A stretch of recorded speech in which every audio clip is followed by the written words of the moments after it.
Hi! In front of me is OPPO Reno 6 Pro 5G, and today I would like to show you how you can connect it through Bluetooth. First of all, go into Settings and click on Bluetooth. Then click on the sweater next to Bluetooth feature to turn it on, and it wait for available devices to show up. When they do, tap on the one that you wish to connect to and click on Pair in this pop-up.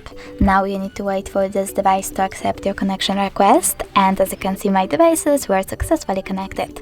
You can always disconnect them by tapping on this little icon next to the device and choosing on Pair.